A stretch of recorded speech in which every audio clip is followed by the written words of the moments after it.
मी आपल्या सगळ्यांना विनंती करतो की माझ्या मुलाला जाऊन लगभग आज 1 महिना होतोय आणि त्याचं दुःख कमी होण्याच्या ह्याच्या अगोदर माझे वडील पण गेले की त्यांच्या 20 दिवसानंतर.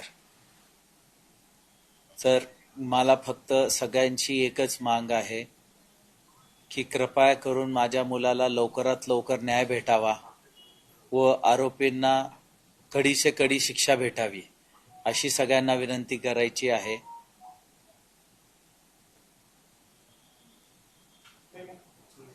नाही बोला तुमचे काय प्रश्न असतील. साधारण 1 महिना झालेला आहे. पुणे ग्रामीण पोलिसांकडून जो तपास सुरू होता आणि त्या तपासातून काही धक्कादायक माहिती समोर येते, त्यावर तुम्ही समाधानी आहात का? कितपत तथ्य?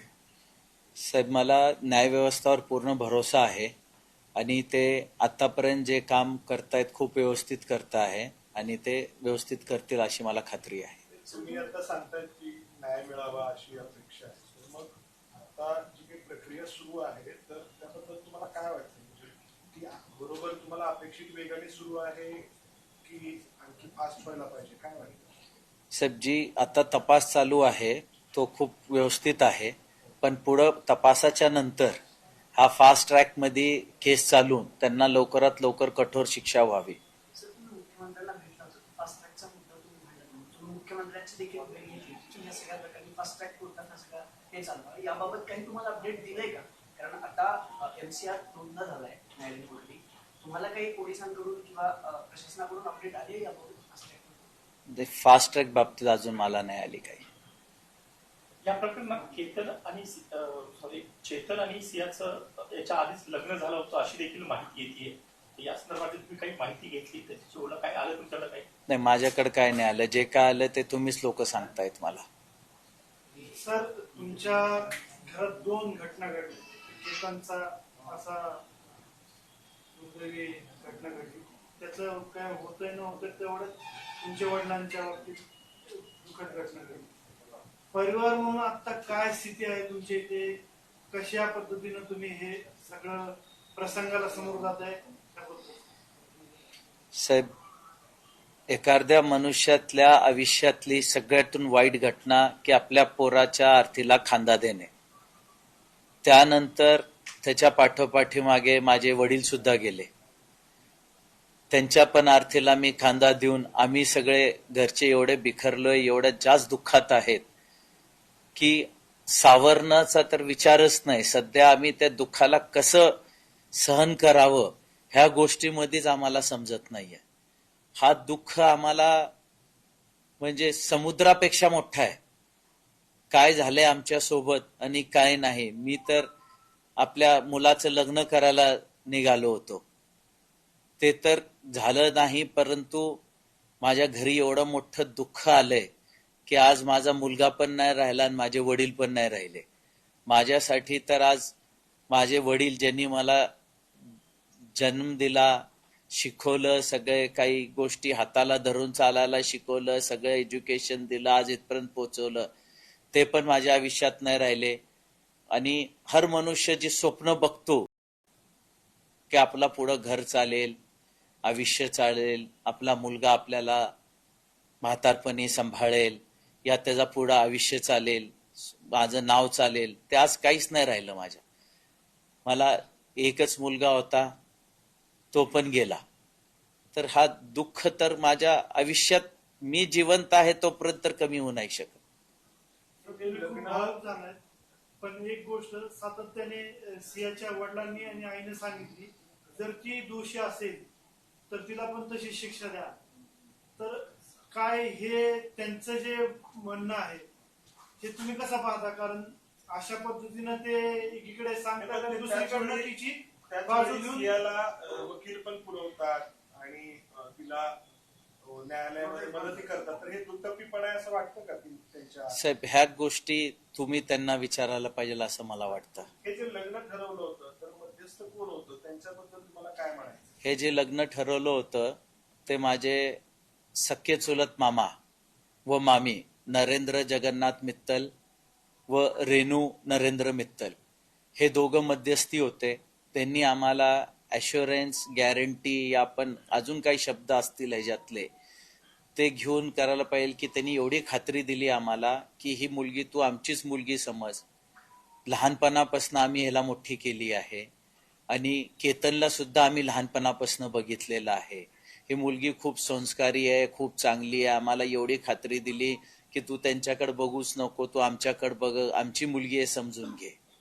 एवढी खात्री दिल्यानंतर आम्ही ह्या दोघांचं जुळवायला गेलो. मला काय वाटतं, मित्तल यांना आधीची पार्श्वभूमी माहीत होती की माहीत नव्हती, ते पण अंधारात राहिले, की माहीत असून त्यांनी दडवलं? सर, आजच्या परिस्थितीत तर मला असं वाटतं की त्यांना ही परिस्थिती माहीत होती आणि माहीत असताना हे केलंय त्यांनी. तपासामध्ये आता पोलिसांनी या बाजूनी तपास करावा, त्यांची पण चौकशी करावी असं तुम्हाला वाटतं? सर, न्यायव्यवस्थेवर मला भरोसा आहे, ते त्याच्यावर तपास करतील असं मला वाटतं. या घटनेनंतर मित्तलशी तुमचं काही बोलणं झालं का? तुम्ही त्यांना विचारलं का किंवा त्यांचा तुम्हाला फोन आला का? काही झालं असं? नाही, काही नाही झालं सर. त्यांचा मला फोन पण नाही आला आणि कसलं वार्ता सुद्धा झाली नाही. मिसेसचा एक आम्ही इंटरव्ह्यू पाहिला होता, त्याच्यामध्ये त्या म्हणत होते की जे मित्तल आहे त्यांना पण याच्यामध्ये आरोपी करा, त्यांना पण ते पण जबाबदार आहेत या सगळ्या गोष्टी. आमची फॅमिली तर हे मानते की ते जबाबदार आहेत ह्या सगळ्या गोष्टींना. हो, मित्तल जबाबदार आहेत या गोष्टींना. सगळा प्रकार मित्तलच्या सगळ्या षडयंत्राचा भाग वाटतो. असू शकतो सर. सर, अनेक व्हिडिओ जे आहेत एंगेजमेंटचे ज्या ह्याच्यामध्ये तुम्ही पण दिसताय, त्या सगळ्या यामध्ये दोघंही म्हणजे केतन आणि सिया देखील खुश होते तसं तर दिसते व्हिडिओमध्ये. पण मग केतननं काही सांगितलं होतं का तुम्हाला की आमच्यात सगळं अगदी नाही का, आमची भांडणं होत आहेत, असं काही बोलणं झालं होतं? नाही, भांडणं वगैरे कधी नाही बोलला, पण तो म्हणायचा की ही कधी कधी खूप नाराज होती या कधी कधी चिडती. तर असा फोन लगातार एंगेज राहतो. तर आम्हाला वाटलं की नवीन नवीन असतात जेव्हा मुलं मुली भेटतात तर थोडं बहुत असतं, यापेक्षा असतात थोड्या बहुत टायमाच्या ह्याच्या त्याच्या. हा तर वर्किंग होता तर त्याच्यामुळे असतील म्हणून आम्ही त्याला ते समजायचो की बेटा काही हरकत नाही, नवीन आहे, होत असतं, समजून घ्यायची बाजू आहे आपल्याला, समजून घ्या. सर, ऍक्च्युली हा मुद्दा नव्हता काढायचा. 1 महिना झाला, त्या दिवशी नेमकं काय झालं होतं? सिया ज्यावेळेस हे सगळं घडलं त्यावेळेस पहिला फोन सियाने सियाच्या आईला केला होता असं बोललं जातं. तुम्हाला कधी कळलं? तो थोडासा सिक्वेन्स सांगू शकाल का? सर, आम्हाला सियाच्या आईचा फोन माझ्या मिसेसला आला होता की केतन लोगड फोर्डवरनं पडला. तुम्ही किती वेळात पोहोचला होता? व आम्ही घरनं इमिजिएट निघालो. जो काही टाइम लागला असेल त्याला तो लागला त्याला. तुम्ही फास्ट ट्रॅक कोर्टची मागणी करताय, आता जी न्यायालयीन प्रक्रिया सुरू आहे त्याच्यावर तुमचा काही विश्वास नाही का किंवा पोलिसांवर विश्वास नाही? आणि दुसरी गोष्ट असं की सीआयचे आई वडील ज्या पद्धतीने मीडियामध्ये बोलतात, एखाद्या चॅनल मार्फत ते सगळं भूमिका मांडली जाते, पेरले जाते, कारण ते वकील पण देतात तिला त्याच वेळी, आणि एकीकडे म्हणतात दोषी असताना तिला असेल तर शिक्षा द्या. म्हणजे ते प्रभाव टाकण्याचा प्रयत्न करतायत त्या सगळ्या खटल्यावर, असं तुम्हाला वाटतंय? सर, न्यायव्यवस्थेवर मला पूर्ण यकीन आहे. न्यायव्यवस्थेचा एकदम खूप छान काम चालू आहे. त्याच्यावर मला अविश्वासाचा विषयच नाही आहे. ते खूप व्यवस्थित काम करतायत. आता सियाचे आई वडील काय करतायत, ते आपल्या मुलीचा कसा बचाव करतायत हे मला जास्त माहिती नाहीये. ते जे काय कळतंय ते मला मीडिया थ्रूच कळतंय, त्याच्यामुळे मी त्यांच्यावरती काही बोलू नाही शकत. दबाव टाकतात का मग या न्यायालयीन प्रक्रियेवर पोलिसांवरती? या सगळ्या एवढ्या सगळे हे प्रकरण एवढं का असते, त्यामुळे माझ्या मुलीचा सुद्धा विश्वास म्हणजे दोषी असेल तर शिक्षा करा असं म्हणून एक प्रकारे दबाव टाकतायत का, असं वाटत नाही का तुम्हाला? नाही, माझ्या वाटण्याने उपयोग नाही ना, का की जी न्यायव्यवस्था आहे त्यांच्या समोर जी सत्य असेल ते सगळ्यांसमोरच येणार आहे, त्यांच्या समोर पण येणार आहे. आज ते बोलतायत, जेव्हा त्यांच्या समोर येईल, आज त्यांना अगर भरोसा वाटत नाही, जेव्हा त्यांच्या समोर येतील त्यावेळेस बघू त्यांचं काय उत्तर येतं. तुम्ही न्यायव्यवस्थेवरती देखील विश्वास व्यक्त केला आणि दुसरीकडे मात्र पंतप्रधानांना देखील थेट पत्र देखील लिहिलेलं आहे.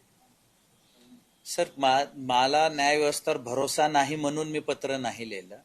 मी फक्त एक माझी व्यथा पंतप्रधान साहेबांना, प्रेसिडेंट साहेबांना व्यक्त केली आहे की असं असं घडलंय माझ्या मुलासोबत, जी काही चूक नव्हती. तो एक चांगला सुशिक्षित मुलगा, आज काम करणारा होता, त्याच्यासमोर त्याच्यासोबत असा अन्याय झालाय आणि त्याच्यासाठी फक्त मी एवढीच त्यांना प्रार्थना केली की तुम्ही लवकरात लवकर निष्पक्ष न्याय मिळावा त्याला, ह्याची मी प्रार्थना केली. जर नरेंद्र मित्तल यांनी षडयंत्र केलं असेल आणि जर कदाचित त्यांची चौकशी झाली नाही तर नक्की कारण काय होतं हे बाहेर येणार नाही, तर तुम्ही पुणे पोलिसांना तशी विनंती करणार का की नरेंद्र मित्तलांना आरोपी करावं, त्यांची चौकशी करावी, कारण त्यांची चौकशी केल्याशिवाय किंवा त्यांच्यावरती गुन्हा दाखल झाल्याशिवाय पुढची न्यायालयीन प्रक्रिया होणार नाही. सर, मी ते बोलूचा विषय नाहीये का की जे जे आरोपी त्यात असतील आणि पोलीस त्याच्यावर जांच करत आहे त्यांना जे वाटतील योग्य ते करतील. आरोपी झाल्यानंतर मग षडयंत्राचं हे बाहेर कसं येणार?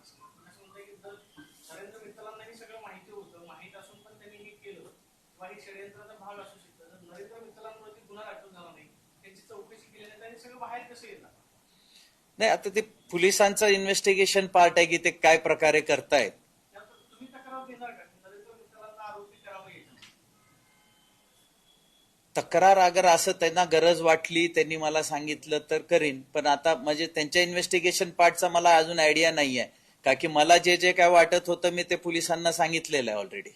फास्ट ट्रॅक बद्दल सरकारकडून काय तुम्ही मुख्यमंत्र्यांना भेटलात, पत्र लिहिलात, पुढे काही बोलणं झालंय, काही तुम्ही त्याचा फॉलोअप घेताय की लवकर व्हावं, याच्यासाठी कुणाशी बोलताय, काही उत्तर आले का पत्र? नाही, पत्राचं उत्तर नाही. सर, तुम्ही तुळजापूरमध्ये पण एक मुवमेंट चालू झाली या गोष्टीवरून, असं काही आहे का? हो, मी तुळजापूरला जन्मलो, तिथंच मोठा झालो. माझे हे सगळे मुलं सुद्धा तिथंच, आमचे तिन्ही भावांचे मुलं सुद्धा तुळजापूरला जन्मले. शिक्षणासाठी आम्ही पुण्यात आलो होतो आणि तिथल्या लोकांना सुद्धा ह्या गोष्टींचा खूप दुःख आहे, म्हणून तिथं सुद्धा ते लोक म्हणजे कुठं आपलं आपलं दुःख व्यक्त करत आहेत. समाजाकडून कशा प्रकारची प्रतिक्रिया आणि किंवा आपल्या या संघर्षाच्या लढाईमध्ये सहभाग आहे? मी सगळ्या समाजांना हात जोडून विनंती करतो, आतापर्यंत तुम्ही माझा सगळा खूप चांगला साथ दिलाय. अजून मला न्याय भेटण्यासाठी सगळ्यांनी माझा असाच साथ द्यावा आणि ह्या दोघा आरोपीला व ह्याच्यात जे जे आरोपी असतील, जे समोर येतील पोलीस इन्व्हेस्टिगेशन मध्ये, त्या सगळ्यांना शिक्षा भेटण्यासाठी माझा सहयोग करावा अशी मी त्यांना विनंती करतो. पाठीमागं तुम्ही मीडियाशी बोलताना असं म्हटलं की लोहगडावर ही परिस्थिती ज्यांनी पाहिली त्यांनी पुढे यावं असं आवाहन केलं होतं, तसं काही तुमच्याशी कोणी कॉन्टॅक्ट वगैरे केला आहे? नाही, माझ्याशी कोणी कॉन्टॅक्ट नाही केलं. मी त्यासाठीच आवाहन केलं की त्यांनी पोलिसांकडे जावावं आणि त्यांनी त्यांच्याशी काय असेल ते सांगावं. सर, याच्यामध्ये काही जे मोबाईल रिकव्हर केले आणि त्या चॅटिंग आणि व्हिडिओवरून असं लक्षात येते की अनेक महिन्यांपासून म्हणजे ज्या वेळेस लग्न ठरलं त्यानंतरच खऱ्या अर्थाने कट रचला गेला, ज्यामध्ये कॉन्टॅक्ट किलिंगचा देखील एक पर्याय होता, स्लो पॉइझनिंग करणार होते. या ज्या काही गोष्टी बाहेर येत आहेत वेगवेगळ्या माध्यमातून, त्यात कितपत तथ्य? सर, सत्यच असेल ना, म्हणजे पोलीस हे जी गोष्ट सांगू शकेल, मी कसं सांगू शकणार? इन्व्हेस्टिगेशन हे पोलीस डिपार्टमेंट करतोय. नाही, मला काही कल्पना नाही दिली. मला जे काही कळतंय ते मीडियावरूनच कळतंय. केतनचं खून करण्याच्या उद्देशानं सीएनी त्याशी लग्न जुळवलं, मध्ये मध्यंतरी मित्तल वगैरे ही सगळी मंडळी, म्हणजे काही षडयंत्र मोठं कोणी दुसऱ्याचं आणखी कोणी याच्यात असू शकतं असं वाटतं. याला काही आर्थिक बाजू आहे का की दुसऱ्याचं व्यावसायिक काही हे आहे पैसे का? जमवताना की नाही, ते मला माहिती नाहीये सर. त्याची आता पोलीस इन्व्हेस्टिगेशन तपासातच कळेल. व्हावा का तपासायला? हा तपास तर व्हायलाच पाहिजे ना. तुमचा आणि त्यांचा काही कारण जमिनीचा तुला तर लग्नच करायचं होतं. नाही नाही, त्यावेळेस कसलाही सांगितलं शिकले असते मला अशी नाही. बातमी ते की 3-4 एकरचा काहीतरी नाही, कसलाही व्यवहार नाही सर. नाही. सर, मी सून आणायला गेलतो माझ्या घरासाठी. मी माझ्या पोराचं, हर एक बाप हा स्वप्न बघतो की आपल्या पोराचं लग्न व्हावं, त्याचा सुखी संसार व्हावं, त्याचे मुळं बाळ व्हावे, आपण म्हातारपणी त्यांचे लेकरं खेळावे. म्हणून मी माझ्या पोरासाठी एक सून आणायला गेलतो, आमच्या घरासाठी एक सून आणायला गेलो होतो. पण आज माझी परिस्थिती अशी आहे की माझा मुलगाच नाही राहिला आणि असल्या गोष्टी झाल्या माझ्यासोबत.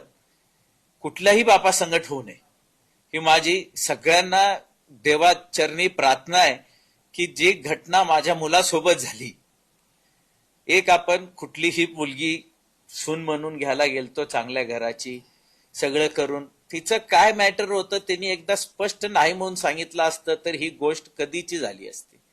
असा मला सांगा, आजच्या दुनियामध्ये कोण कुणाला फोर्स करतं का? फोर्स करायचं कारण काय? आज माझा 26 वर्षाचा मुलगा, मी त्याला एवढं शिक्षण दिलं, एवढं व्यवस्थित त्याला पाळलं पोसलं की तो म्हातारपणी मला सांभाळेल, तो माझ्या आर्थीला खांदा देईल. पण माझी परिस्थिती आली की मी त्याच्या आर्थीला खांदा देतोय. माझ्यावर एवढा मोठा दुःखाचा डोंगर कोसळलाय की मी हे व्यक्त नाही करू शकत कुणाला. आणि माझी फक्त सगळ्यांना हे हात जोडून विनंती आहे, आपल्या सगळ्यांना समाजाला, की अजून एक चेतन जाऊ नये. असं घडू नये की आज माझा मुलगा गेलाय, अजून कोणाचा मुलगा या मुलगी ह्या घटनामुळे, अगर त्यांना ते मुलगा मुलगी पसंत नसेल तर त्यांनी नाही म्हणून सांगावं स्पष्ट. पण विनाकारण कोणाच्या मुलाचा असा हत्या करू नये, ही माझी सगळ्यांची विनंती.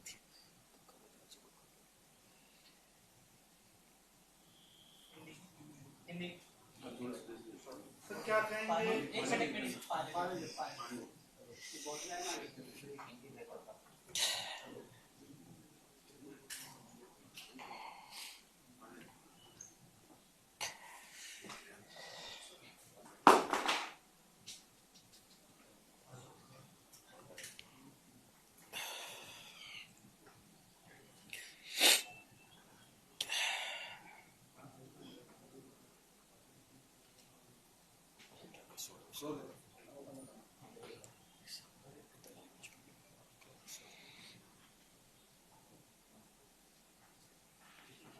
कल एक महीना होने वाला है बाद, तो इस तरह से पूछताछ शुरू है और आपकी क्या मांग है?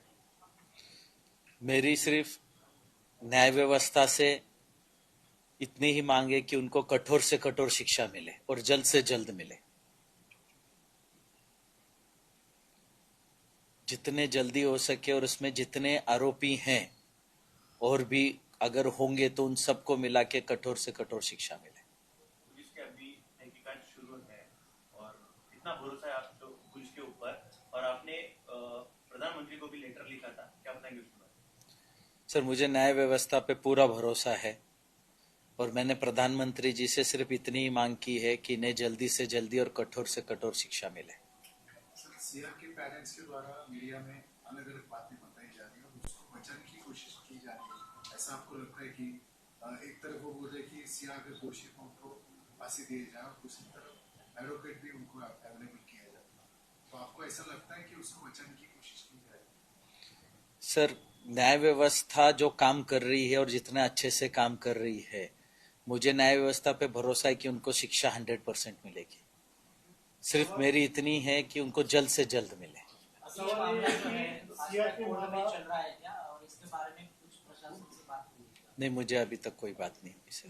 नहीं, सवाल ये था कि सिया के माता पिता एक तरफ कह रहे कि सीधा सिया दोषी है तो उसको वही से ढकेल के उसकी ये कह रहे शिक्षा दे, और दूसरी तरफ वही माता पिता सिया को वकील बदल रहे हैं, उसको पूरा सपोर्ट दे रहे हैं. तो इनका ये दोहरामा बर्ताव है, ऐसा आपको लगता है? 100% है ना सर कि उनका ये दोहरा बर्ताव है. अगर उनको किसी चीज पे यकीन नहीं है तो उन्होंने न्याय व्यवस्था में जाके इस चीज की जांच करनी चाहिए. जो मित्तल फैमिली है उन्होंने शादी जो है जाकर करवाने वाले, तो आपको क्या लगता है कि उनकी भी पुलिस पूछताछ होनी चाहिए? जी 100% उनकी भी, नरेंद्र जगन्नाथ मित्तल व रेणु नरेंद्र मित्तल की, इन दोनों की भी इसमें पूछताछ होनी चाहिए. उनको पता था कि सिया का जो बर्ताव है कुछ इस तरह से? अभी जो चीजें सामने आ रही हैं सर, उससे तो ऐसे ही लगता है कि उन्हें सब पता था. इन्वेस्टिगेशन में ये भी सामने आया कि सिया की पहली शादी हो चुकी थी, उसके बारे में कुछ? जी, मुझे उसके बारे में कोई पता नहीं है. जो पता चला वो मीडिया से ही पता चला. यांना जर हे माहित होतं तर ह्यांनी का केलं ते, म्हणजे सियाच्या आई वडिलांच्या सांगण्यावरूनच त्यांनी ते केलं असं असू शकतं. पण ते तुम्ही त्यांचे नातेवाईक, तरी पण त्यांनी तुम्हाला फसवलं. हाच प्रश्न आम्हाला पडलाय की ह्यांनी अखेर आमच्यासोबत असं का केलं ज्याच्यामुळे आज माझे वडील पण नाही राहिले आणि माझा मुलगा पण नाही राहिला. का केलं असं, म्हणजे पैशामुळे केलं असावं, काही निवांत तुमची भूमिका काय आहे या संदर्भात? नाही, आमच्याशी काही बोलले नाही. तुमचं काय आहे काय नाही, काही नाही, काही वाद नाही, कसलाही व्यवहार नाही, वाद नाही, काही नाही. ते तुळजापूरचीच आहेत? नाही, ते पुण्याचेच आहेत. त्यांची नरेंद्र मित्तलच्या सख्या काकाची मुलगी ही माझी आई आहे. केतन के बाद आपके पिता भी गुजर गए हैं, तो आप जिम्मेवार किसको मानते हैं? सर, केतन के गुजरने के 17 दिन बाद मेरे पिताजी भी नहीं रहे.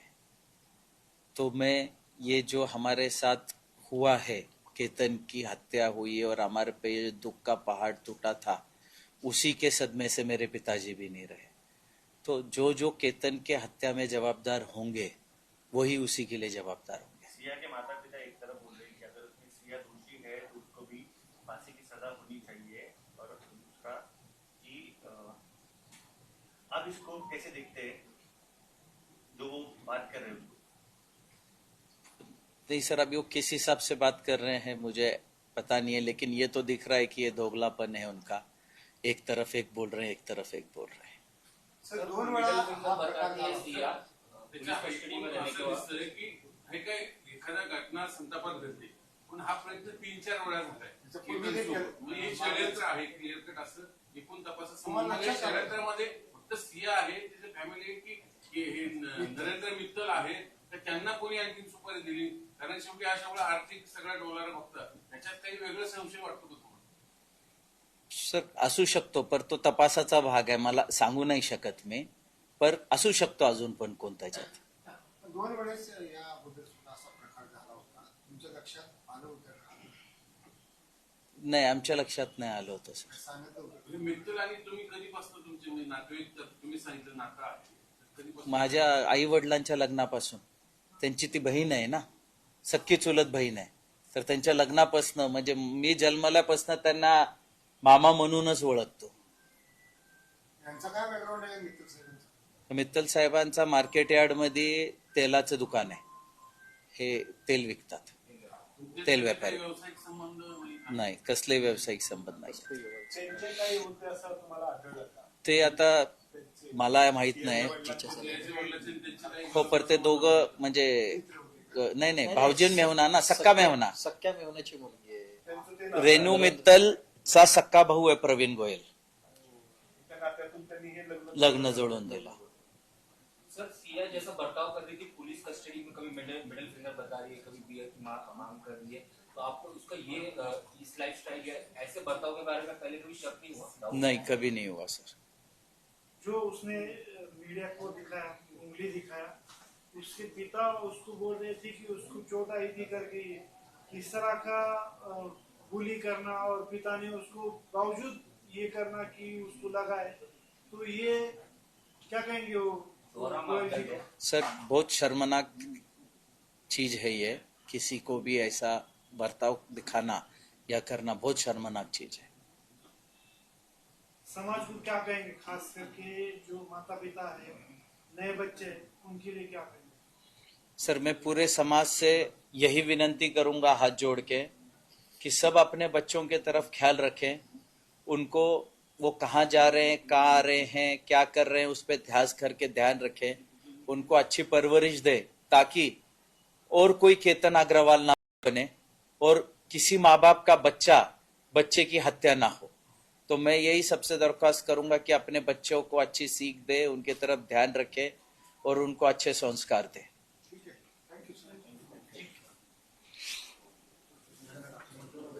थँक्यू. केतन अग्रवालच्या वडिलांची ही पत्रकार परिषद सुरू होती आणि त्यांनी बऱ्याच मुद्द्यांवर खुलासा केलेला आहे. काही गोष्टी ज्या आहेत त्या त्यांनी सविस्तरपणे आता माध्यमांसमोर सांगितलेल्या आहेत. मुलगा जाणं हे दुःख कोणीही समजू शकत नाही असं विशाल अग्रवाल म्हणतात. मुलीबद्दल खात्री दिल्यानंतरच पुढे आम्ही पाऊल टाकलं होतं. आम्ही आमच्या नातेवाईकांवर विश्वास ठेवला होता, मात्र मध्यस्थी करणाऱ्यांना मुलीबद्दल माहिती असणार म्हणूनच आम्ही पुढे गेलो होतो. मात्र आमचा अजूनही न्यायव्यवस्थेवर विश्वास आहे आणि आम्हाला माहिती आहे की आम्हाला निश्चितपणे न्याय मिळेल. आरोपींना कठोरातली कठोर शिक्षा व्हावी अशी मागणी केतनच्या वडिलांनी केलेली आहे.